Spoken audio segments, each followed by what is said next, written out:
Shalom, bienvenidos de nuevo a nuestra tertulia de análisis político en Radio Sefarat. En esta ocasión estamos de nuevo con Julio Trujillo. Bienvenido, Julio. Hola, gracias. Bienvenido de regreso de vacaciones. También está con nosotros hoy Xavier Torrens, recién retornado de Jerusalén, pero nos escucha desde Barcelona. Xavier Torrens, bienvenido. Hola, buenos días, buenas tardes. Xavier Torrens, como saben, es profesor de Ciencia Política en la Universidad de Barcelona, y Julio Trujillo es el director del semanario web Civilización y Diálogo.com. Julio, acabas de volver de La Gomera. Cuéntanos brevemente, has visto muchos cayucos de inmigrantes llegar a tu isla, ¿no? Sí, acabo de volver de mi isla, de mi pueblo, y la sorpresa del verano es que cada 2 tardes aparecía un cayuco por el centro de la bahía, frente a la playa principal de la capital de San Sebastián de La Gomera, escoltado por vigilancia, por la Guardia Civil y por los servicios de asistencia marítima, de vigilancia marítima. Bueno, es muy distinto haberlos visto por televisión que verlos de cerca, ¿no? Pues las caras de sufrimiento, la sensación de que vienen de 5 días de navegación dura y la sensación de inseguridad. Yo creo que desde el punto de vista de la cantidad no es significativa la inmigración ilegal que entra por esta vía, pero creo que el impacto que hay sobre las islas, que son territorios mucho más limitados, de cultura política baja, de mucha más reacción o con la epidermis más sensible a este tipo de cambios, yo creo que en Canarias es una situación complicada. Sin duda, ¿no? El drama humano de la inmigración que se ve de cerca tremendo, con sí. La llegada de inmigrantes. Los españoles lo hemos seguido de cerca durante este verano. Quienes nos escuchan desde fuera, ha sido realmente uno de los grandes temas, yo diría que el principal tema en España, la llegada de inmigrantes de forma ilegal con estos cayucos, que son embarcaciones muy primitivas desde Senegal, desde Mauritania. Sí. Xavier, brevemente, has vuelto ayer desde Jerusalén. ¿Qué impresión te llevas después de este verano caliente en Israel? ¿Y cómo has dejado el país? ¿Cómo has visto estas últimas semanas, el desarrollo de los acontecimientos y sobre todo la opinión pública israelí, la calle israelí? Pues en la calle israelí, en la vida cotidiana de los israelíes, a mi modo de ver, digamos, la percepción es bastante distinta a cómo de forma bastante generalizada se ha transmitido la situación en el Oriente Próximo desde los medios de comunicación españoles.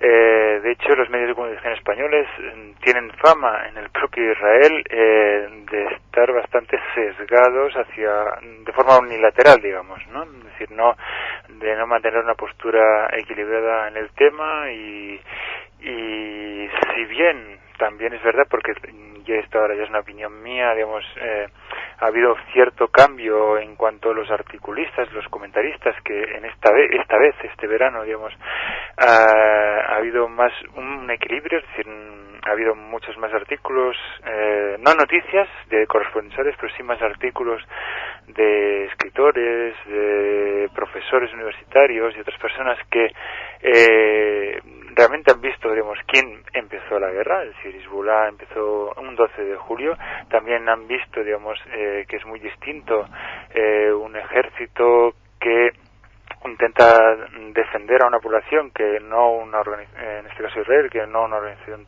terrorista que se esconde bajo los búnkeres, uno de los cuales, no sé si, porque eso no lo siguen los medios españoles, hubo creo 2 kilómetros cuadrados de un búnker de Hezbollah debajo de un puesto de la ONU.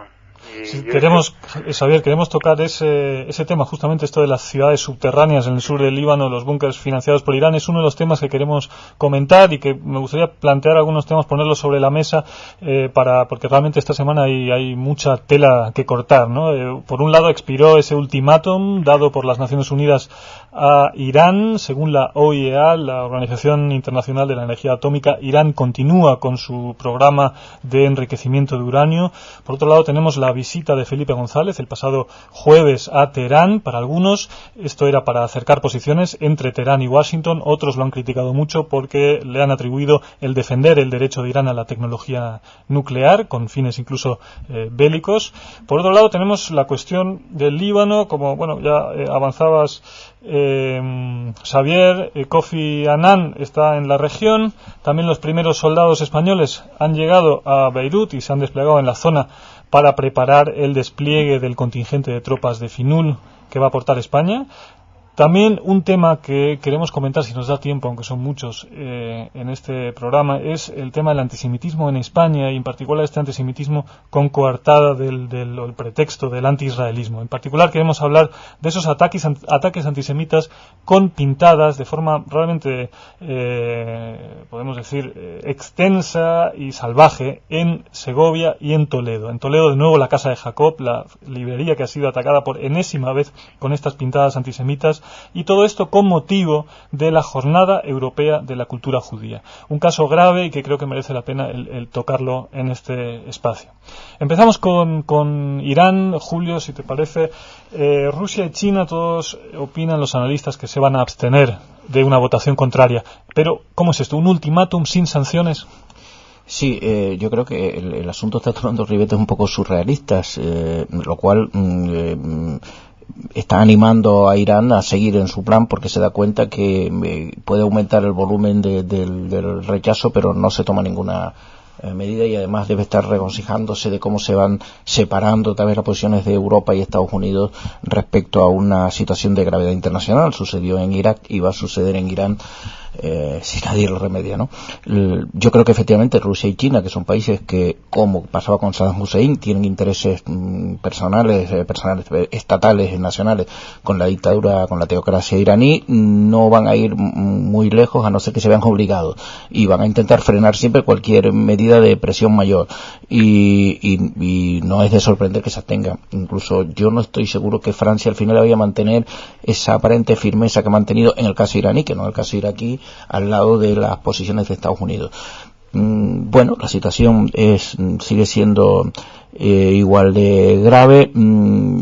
Últimamente se ha hablado en algunos sitios de algunas disensiones internas en el régimen iraní, porque hay quien piensa que se está llevando la situación muy lejos y puede terminar de descontrolarse, no porque piense que no se debe hacer, sino porque se puede precipitar una crisis antes de que estén preparados a afrontarla. Pero en cualquier caso, bueno, Irán ha emergido directamente y a través de Hezbollah en el Líbano como uno de los grandes protagonistas de la región de Oriente Próximo en los últimos meses, y todo indica que va a ser un elemento clave en los próximos, ¿no? Lo cual nos lleva a otro problema, de si Occidente está jugando bien la política de alianzas en Oriente Próximo, porque creo, bueno, nos consta a todos, creo que tanto Arabia Saudí como Egipto miran de reojo al crecimiento del protagonismo iraní, ¿no? Porque a ellos les afecta también muy directamente por motivos religiosos, financieros, políticos y sociológicos, ¿no? Xavier Torrens, cuál es tu percepción del problema? Y también te queremos preguntar sobre la visita de Felipe González a Irán. ¿Cuál puede ser el papel de Felipe González ahí como mediador? Muchos han dicho que queda una semana también para que la Unión Europea tome una posición. En ese sentido, tal vez el papel de González, el expresidente de gobierno, tenga, una especie de última esperanza para que Irán entre en razón, Xavier. A ver, de entrada quiero apuntar sobre esa votación cuando la haya dentro de días en el Consejo de Seguridad de la ONU. Tienes razón Julio Trujillo cuando manifiesta, por ejemplo, que Rusia y China tienen intereses en la zona. Pensemos que Rusia está construyendo un reactor de electricidad en Irán y China tiene negocios de petróleo con Irán, y por lo tanto han sido hasta ahora bastante reacios a cualquier, actitud del Consejo de Seguridad que vaya más allá de hablar. Pero el hablar, la diplomacia a secas, que era la postura mantenida por Europa, hasta el día de hoy se ha manifestado que nos sirve no porque no haya voluntad por parte de Europa o otros países, sino porque el interlocutor principal, que es Irán, no está por la labor, porque la única respuesta que ha ofrecido este verano, distinta a la que mantenía hace meses, es que quiere hablar seriamente. O sea, ha añadido un adjetivo, seriamente. Pues eso es poco serio, precisamente. Parece que se esté burlando de los actores políticos internacionales. Tengamos en cuenta también, estamos hablando de un asunto grave, porque si Irán en su día obtuviera la bomba atómica, cambiaría la relación de fuerzas en toda esa zona, y precisamente esto es lo que ha sucedido en los últimos años. Una de las consecuencias, yo imagino que inesperadas, de los últimos años es que Afganistán e Irak han dejado de ser, digamos, actores que ejercían como una especie de sombra sobre Irán. Es decir, hoy en día Irán no tiene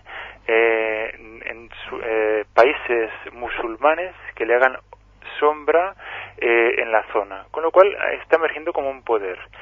Y, por ejemplo, en Israel, la sociedad israelí, los políticos israelíes han visto precisamente la guerra iniciada por Hezbollah como una actitud de Irán de decir, bueno, yo soy un poder importante en la zona, no lo manifiesto ahora directamente, sino indirectamente a través de una organización paramilitar que me es afín, que es Hezbollah, y además de eso, pues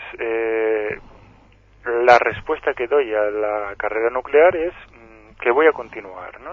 Sin embargo, puedo hablar, pero que voy a continuar. Sin embargo, Xavier y Julio, esta autocrítica del líder de Hezbollah, de Nasran Nasrallah, esta semana en varias entrevistas, donde dijo que no se esperaba esa reacción de Israel, también de alguna manera nos dice que Irán tampoco se esperaba esto, ¿no? Quería preguntaros sobre esto, ¿cómo ha influido, ahora que hay unos análisis ya más reposados sobre la guerra del Líbano, esta guerra sobre esa relación de fuerzas tan compleja que se establece ahora y ante el fin del ultimátum y Irán que sigue ahí en sus 13 por seguir enriqueciendo uranio y con esa ambición de tener la bomba, evidentemente? No sé, yo las declaraciones de Nasrallah las considero más en clave interna del Líbano que no un reconocimiento, digamos, que haría una persona que reconoce que se ha equivocado. El islamismo de carácter integrista, no me refiero por lo tanto ni a la religión musulmana ni a la comunidad islámica como tal, sino al islamismo integrista, no razona en términos, digamos, racionales, ¿no?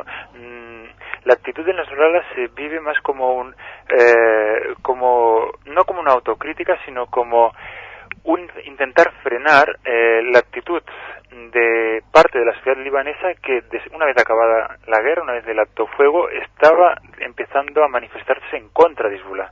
Pensemos en los cristianos, pensemos en los drusos, que una vez habido el alto fuego empezaban a criticar manifiestamente a Hezbollah a dónde les había llegado. Por lo tanto, cabe entender esas declaraciones no como un reconocimiento de nada a nivel de política internacional, sino más bien como una actitud en clave de política interna suya del Líbano para no perder apoyo en el Líbano. Pero también, de otras maneras, también hay muchos que han opinado que Irán no ha financiado esta ciudad subterránea de la que hablabas antes, estos búnkers en el sur del Líbano, con muchísimo dinero iraní o los 13.000 misiles. No hizo todo esto para que Hezbollah secuestrara a 2 soldados para negociar la liberación de un puñado de presos de Hezbollah, que tenía otras intenciones, como iniciar una guerra contra Israel en el caso de ser atacado por los Estados Unidos. ¿Esta hipótesis, Julio, la ves también posible?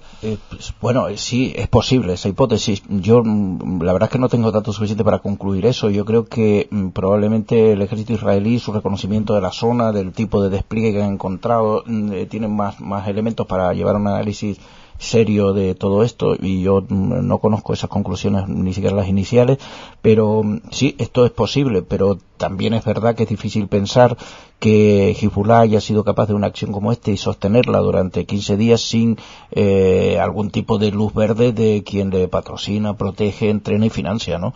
Durante el conflicto no han hecho ningún gesto, sino bien al contrario de discrepar de esa cuestión estratégica. Parece más bien, en todo caso, puede haber sido una reflexión posterior de que han visto que la reacción de Israel, el hecho de la intervención internacional, que probablemente no va a solucionar nada, pero no estoy seguro de que vaya a favorecer tanto a los regímenes que protegen el terrorismo en el Líbano, ¿no? Porque, claro, la intervención internacional ahora y una de las conclusiones de la guerra es que se le da una ocasión al ejército libanés a recuperar soberanía territorial, coloca a Hezbollah en un protagonismo social, pero en un retroceso militar efectivo. Israel, que puede haber perdido, que yo creo que ha perdido la guerra de la comunicación, seguro, y de la propaganda, pero puede haber alcanzado algunos objetivos incluso indirectos con esta situación de fortalecimiento o de crear la posibilidad de fortalecer el aparato estatal libanés. Yo creo que todo eso puede haber llevado a la conclusión a Irán de que no le ha salido del todo bien la operación, pero a mí me da la sensación de que no pusieron muchos obstáculos a la misma, ¿no? que mencionabas. Quería preguntaros también a los dos sobre el papel de España y sobre todo esa disputa política que hay actualmente. Hemos criticado mucho al gobierno sobre la posición que mantuvo con respecto al conflicto, por esa posible falta de equilibrio, por ese partidismo hacia un lado cuando comenzó el conflicto, pero me gustaría también ahora enfocar el papel de la oposición. La oposición, ahora mismo hay varios opinan que algunos sectores del Partido Popular abogan ahora por votar no al envío de tropas, y también tenemos algunas declaraciones del líder de la oposición española, del líder del Partido Popular y creo que fue de Zaplana, quien dijo que se trataba de una de las zonas de conflicto más importantes y que España no debería enviar ahí tropas, y que el PSOE, el Partido de la Paz, había enviado más soldados a una zona de conflicto que ningún otro gobierno anterior. ¿No hay un poco de demagogia aquí? ¿No se le pide un poco de más seriedad ante yo creo el problema? creo que fue Aceves y no Zaplana, pero en cualquier caso puede ser Aceves, sí. En cualquier caso es igual. Sí, pero también es verdad que en medios gubernamentales se está exagerando muchísimo la supuesta división, las supuestas contradicciones del PP como forma de llevar el debate a otro sitio. Vamos a ver. El gobierno y la política exterior del gobierno de Zapatero, de Rodríguez Zapatero, ha tenido una actitud sesgada hacia uno de los bandos, probablemente por el viejo análisis izquierdista de que los movimientos terroristas son movimientos de liberación nacional y que son productos de una injusticia y por lo tanto hay que contar con ellos. Moratinos ha llegado a afirmar que Hezbollah no era solo el problema sino parte de la solución, que es, me parece, desde el punto de vista de análisis, pues lo más grave que se puede decir ante una situación como la de el Líbano ahora.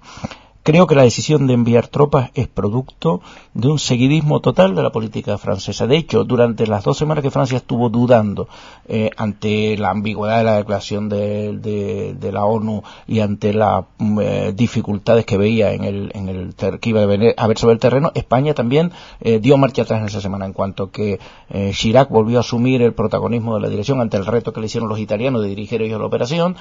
España enseguida reafirmó su voluntad de mandar 1.000 soldados al Líbano, que además me acaban de contar eso, que la zona de despliegue que va a tener España va a ser pues probablemente de las más complicadas, porque va a ser, me parece, la zona que da a las granjas de Sheba, ¿no?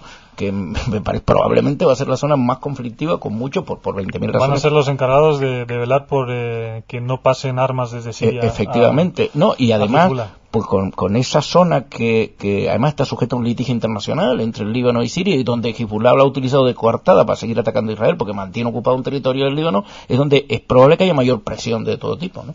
Bueno, pues parece que España va a estar desplegada ahí, pero lo que quiero decir es que la contradicción del PP yo creo que existe, pero que me parece que la decisión del PP es votar sí, pero votar sí con una serie de condiciones. Ellos eran más partidarios de la última posición del gobierno italiano y de Estados Unidos de hacer otra resolución que fijara las misiones concretas del despliegue internacional, determinar claramente quién es el encargado de desarmar a Hezbollah y sobre todo que haya una voluntad de desarmar a Hezbollah que no aparece en ninguna de las resoluciones, y que por lo tanto mandar a una zona de despliegue altamente conflictivo a un grupo de soldados que ya en España con el despliegue internacional que hay cuesta mucho. El ejército español está bajo en operatividad, está bajo en entrenamiento, y por eso ahora mismo no mandan a los veteranos de Irak, podríamos llamar, sino a la infantería de marina, a los marines españoles, que es una unidad bastante bien dotada y bastante bien formada, pero que no ha tenido ninguna experiencia en este tipo de cosas.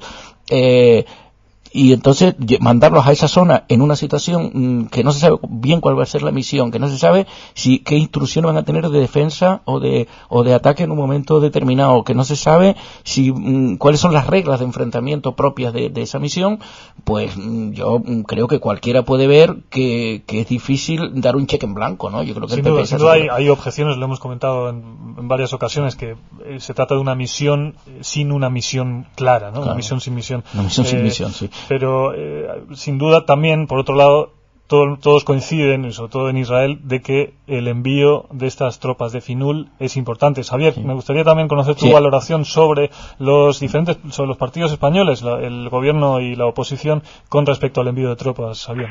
Bueno, de entrada hay que matizar cómo se ve desde España esta guerra que hubo en el Líbano y en Israel.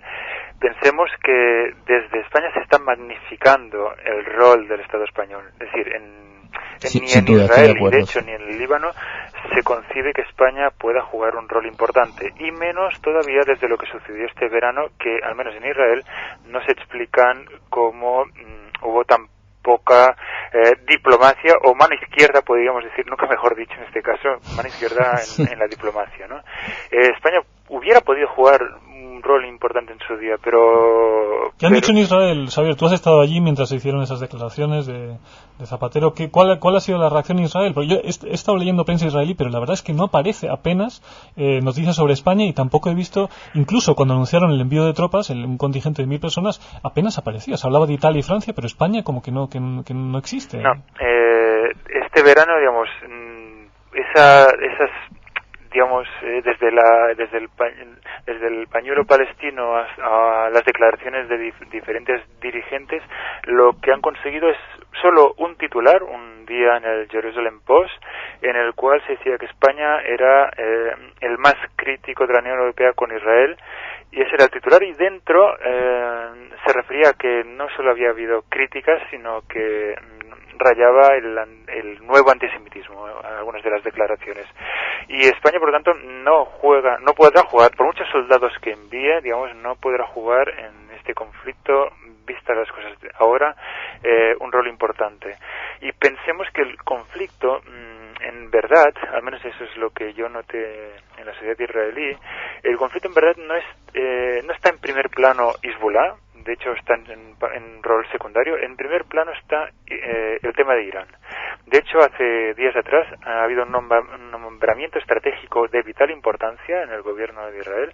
Se ha nombrado a Eliezer Shkedi, jefe de campaña contra países que no tienen frontera con Israel.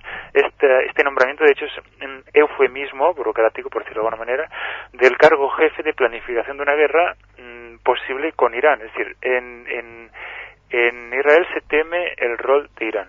Eliezer Shkedi, que es esta persona que se ha nombrado, es hijo de supervivientes del Holocausto, y su opinión pública es que él cree que el programa nuclear de Irán es el principal peligro existencial que tiene Israel hoy por hoy. Por lo tanto, pensemos que esto, que no sé si habrá pasado quizás desapercibido en la prensa española, esto ha sido un eje clave, digamos, de las consecuencias de la guerra que hubo este verano. El nombramiento de una persona que se ocupe del tema de Irán. En Israel, digamos, se desechan dos alternativas, lo que podríamos llamar los dos extremos. No a una guerra con Irán, es decir, no una guerra tipo Irak, digamos, no una guerra tipo la que ha habido contra Hezbollah, no es este tipo de guerra de la que se piensa, pero tampoco el otro extremo, que es solo la diplomacia, que es lo que ha habido hasta ahora, diplomacia de palabras que no han llevado a ningún término. Ya hubiera querido Israel que la diplomacia por sí misma llevara a buen puerto, pero no ha sido así. Entonces, se plantean dos alternativas. La primera, que sería a corto término, sería que el Consejo de Seguridad de la ONU implementará sanciones económicas, a la vez que junto con estas sanciones económicas y políticas a Irán, pues sí, se mantuviera la diplomacia. Y en último término, y aquí, digamos, en el calendario se plantea el verano del 2008, es decir, quedan apenas 2 años, se plantea que si las sanciones económicas no frenaran la carrera nuclear de Irán, entonces habría que pensar en algo parecido a lo que sucedió en Irak en 1981, es decir, que sin víctimas de personas, sí se atacó con operaciones quirúrgicas, podríamos llamarlo, se atacó las instalaciones, aunque desde Israel ya se sabe, digamos, de entrada que hoy en día ese planteamiento es mucho más difícil, digamos, a nivel militar. Pero se plantea en términos prácticos, es decir, en Israel no se está viviendo este tema a nivel de polémicas partidistas, como se está viviendo en España, y retomo la pregunta inicial que Alex me estabas haciendo. Es decir, no se está tomando en términos partidistas, sino en términos existenciales, y en términos existenciales, digamos, el peligro número uno es Irán. Sí, desde luego que los problemas son muy diferentes, y política de patio de vecinos que tenemos tantas veces, ¿no?, de corrala aquí en España, donde la política exterior también es una moneda de cambio, una arma arrojadiza, desde luego que se ve muy diferente en Israel, y porque estamos hablando de temas totalmente diferentes. Nos queda poco tiempo, simplemente quiero mencionar ese hecho, bueno, también lo has mencionado, el nuevo antisemitismo, Xavier Torrens, ese antisemitismo con el pretexto del conflicto israelí-palestino, con el conflicto árabe-israelí. Simplemente quiero mencionar esas pintadas que hubo de nuevo en Toledo y en Segovia, y precisamente con un motivo que fue o que va a ser este fin de semana las jornadas sobre la cultura judía en Europa, las jornadas europeas. En esas pintadas, en las calles de Segovia, en las calles de Toledo, judíos asesinos, Palestina, nación, Israel, disolución, jornadas de los asesinatos judíos en Líbano 2006. Son una muestra de este verano caldeado y políticamente tan intenso, y bueno, cómo eso se refleja de la forma más feroz en estos nuevos antisemitas. Y nuestra solidaridad una vez más va hacia la Casa de Jacob, la librería en Toledo, que sufre su 10º ataque de pintadas antisemitas en la fachada de su librería, y como no también para la ciudad de Segovia, que ha sufrido con esta basura que podríamos llamar casi neonazi, que neonazi islamista, que invade sin casi sin casi seguro, que invade estas ciudades. Triste realidad. Si queréis hacer un comentario final sobre esto último, y si no tendríamos que dejarlo, Julio. Sí, bueno, efectivamente no es nada nuevo, ¿no? Ya es una anécdota conocida que ha habido pintadas en Madrid donde que decía muerte a los judíos, firmadas con una cruz esvástica al final y unas siglas desconocidas, pero con una cruz esvástica, y ha aparecido tachada la esvástica y las siglas han sido sustituidas por siglas de la Unión de Juventudes Comunistas de España, pero seguía la misma pintada de judíos asesinos, ¿no? Lo cual es bastante significativo. Pero en todo caso, ha habido un efecto secundario bueno, lamentablemente, pero bueno al fin, de las querellas partidistas en España. Yo creo que las querellas partidistas han obligado a una base, a un sector del social que vota a la derecha española, que jamás se hubiera planteado probablemente desde el punto de vista cultural la solidaridad con Israel, les ha obligado el conflicto actual y la posición del gobierno a replantearse en otros términos la situación internacional. Y es curioso ver en sectores, incluso cercanos a la Iglesia Católica, con viejos reflejos antisemitas, culturales y tal, que en este conflicto han empezado a reposicionarse entendiendo la posición de Israel por referencia a su crítica al gobierno de Rodríguez Zapatero, ¿no?